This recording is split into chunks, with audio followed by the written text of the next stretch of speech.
આજે આપણે જોયું છે કે જેમ ખેલ મહાકુંભમાં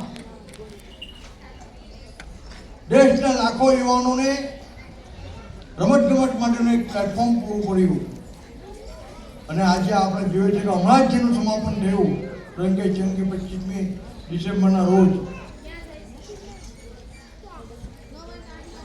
ખેલ મહાકુંભની જેમ જ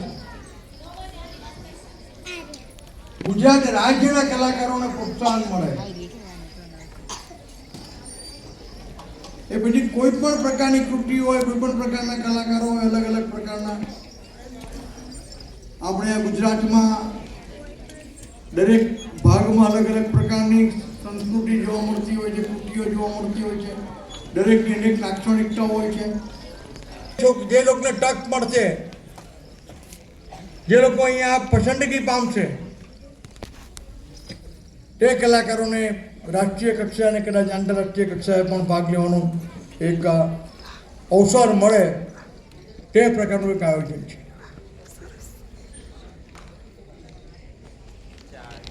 અને આમાંથી ચોક્કસ ઘણા લોકો ભર જશે, એમાં કોઈ બેમત નથી. ખાવામાં શું છે? આપ લોકો આજે સુરતના આંગણે છો. સુરત શહેરને યજમાન બનતા ખૂબ આનંદ થાય છે. છેલ્લા કેટલાય વર્ષોથી સુરત શહેર નંબર 1 પર એવું જે મેયર સાહેબ આપશે વિશેષ માહિતી આપશે એવા સુરત શહેરમાં આપ છો. અને સુરતનું જમન અને કાશીનું મરણ તો કોણ ભૂલી શકે. મને પૂરી આશા અને શ્રદ્ધા છે કે આપ અહીં જ્યારે આવ્યા છો ત્યારે સુરતના જમણનો પણ ખાસ કરીને શિયાળામાં ભરપેટ લાભ લેશો. હું દિલ્હીમાં વારંવાર કહું છું કે અમારા સુરત શહેરમાં દરેકે દરેક ઋતુના અનુરૂપ ભોજન છે. શિયાળાના ઋતુમાં ભોજન અલગ, ઉનાળાનું, ચોમાસાનું, એમ તેને 3 ઋતુઓના અલગ અલગ પ્રકારના સ્વાદિષ્ટ વ્યંજનો સુરત શહેરમાં હંમેશા પ્રાપ્ય હોય છે. આપ સૌ પણ જ્યારે આપની કલાકૃતિનો પરફોર્મન્સ પૂરો થઈ જાય અને બપોર પછી કે સાંજે ઢળતી સાંજે ફુરસદ જ્યારે મળે ત્યારે ચોક્કસ એનો લાભ લેજો. ખેલ મહાકુંભની જેમ જ આ કલા મહાકુંભ પણ આવનારા વર્ષોમાં ખૂબ લોકપ્રિય થનાર છે, એમાં મને કોઈ સંદેહ નથી. જેમ ખેલ મહાકુંભ ના પ્લેટફોર્મથી 2030માં જે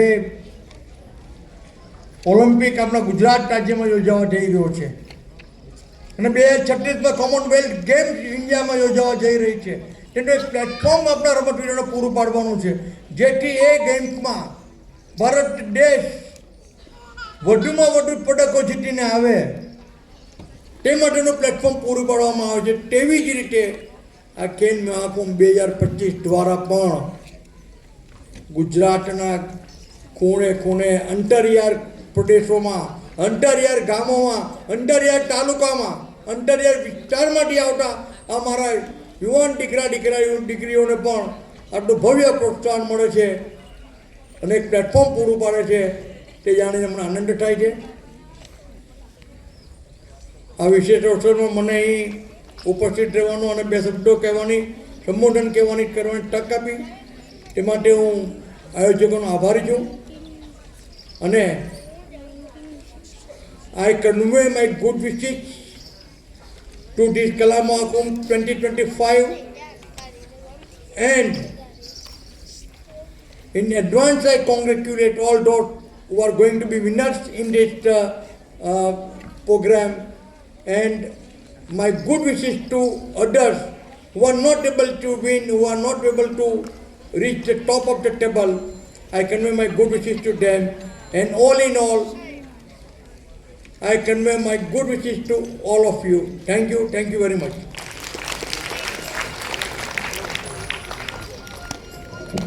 Thank you, sir. મારી સાંસદ શ્રી